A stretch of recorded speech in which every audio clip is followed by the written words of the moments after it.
Welcome to episode 318 of the show. This is Nigeria's longest running business podcast dedicated exclusively to the art and science of sales and personal selling. Today, I'd like us to talk about Valentine's Day marketing. Now, why are we talking about Valentine's Day marketing on the 23rd of February? It's not because it's relevant per se to the time in which we are, but rather it's because I had an experience around the Valentine period that I wanted us to talk about over here on the show. But for some reason, I forgot, and I just came across the scrap of paper where I write down all the questions I would like us to answer over here on the podcast and things that I would like us to talk about. And so I figured that even though Valentine's Day is over and gone, this is a marketing principle or marketing practice, or this is marketing theory that applies whatever day of the year or whatever season that we have at hand. So let's just go into Valentine's Day marketing. Now, the personal context behind this, just like you listening to the podcast, I have lots of other friends and associates out there who have businesses, and of course, people are always looking for ways to promote using social media or, WhatsApp, email, all the tools that we have available. And so I received a message. I think it was on WhatsApp, and it was the typical, broadcast that you receive, and it was around Valentine's Day. So I guess the principle behind what that individual was doing was that in trying to market and trying to promote yourself, you always it's not a bad idea to build it around seasons and holidays that happen to be topical at the time, because that gives you a good opportunity to reach out and to stay top of mind. And so this individual was using Valentine's Day for that opportunity. Now, the problem is this particular individual has been quiet the whole year.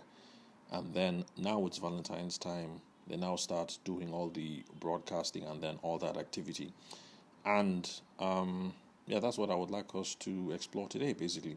So it's not a good idea if you're going to do this whole seasonal thing. I already made a podcast recording around the Christmas period. So once you're done listening to this, if you're a first-time listener, you can scroll and you'll find, if you just look for Christmas Day, Xmas, stuff like that in the title, then you'll be able to see that episode. So it's not a good idea to go quiet the whole year, and then when your target holiday is around the corner, let's say Christmas Day, Valentine's Day, Easter, whatever it is, and then you start becoming a nuisance and broadcasting all over the place and sending videos and broadcast messages and then stuff like that. So it's not a good idea to go quiet from January to November and then start making a ruckus in December, or the other way around, to go quiet from March all the way to January and then start making a ruckus in February, just because Valentine's Day is around the corner and you think you can leverage these holidays to try and get some buzz. The problem with this is, well, lots of people are already using this strategy, and so you're going to get drowned out by all the noise. So don't cage yourself into thinking that because you think, it's a good idea for me to try and latch onto Valentine's Day to promote. Don't think it's such a brilliant idea, because basically the whole world is thinking the same thing. So you're flooding people's inboxes and with all these messages and all these contents, and it's just a huge mass of the same thing. And so it applies whether you're building it around Christmas or Easter or Valentine's. It's the same thing. So you are not standing out. And then apart from not standing out, you also have the nuisance factor, because chances are, if this is how you think you should grow your business, it's not something that you just did this year. It's probably something that you did the year before, and that's what applies in this case. And so you just become that nuisance that nobody hears from you, and then there's the some special occasion around the corner, and it's expected that you're going to start blasting messages all over the place because you're trying to drum up business. I mean, you don't even do the usual, how are you? Oh boy, how far? How's the family? The usual Nigerian ways that people use to follow up. So you don't even do the usual, and then you're trying to take advantage of all these holiday seasons. So it has the nuisance factor. So number one, you're not really standing out because you're doing the same thing that everybody else is doing. And then number two, you in particular have that nuisance factor about you.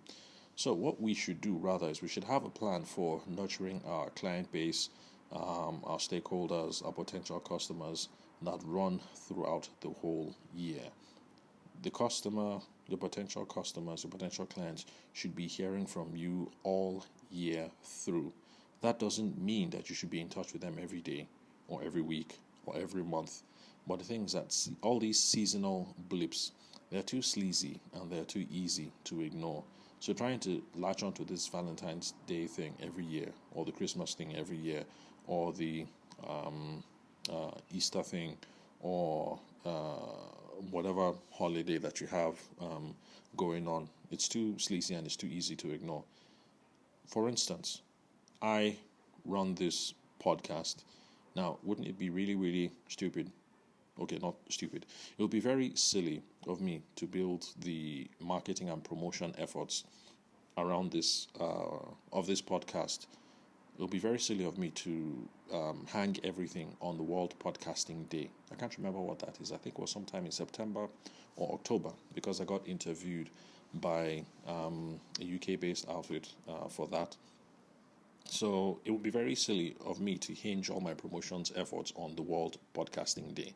So I need to look for creative ways to market my podcast the whole year through. And that's the same thing that applies whatever business it is that you are involved in, whether you're a photographer or wedding planner or an architect or whatever it is that you do.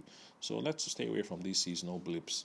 And let's look for ways of nurturing the client base that last all year through, because we need to find some fairly repeatable way of keeping in touch with people and with reaching out.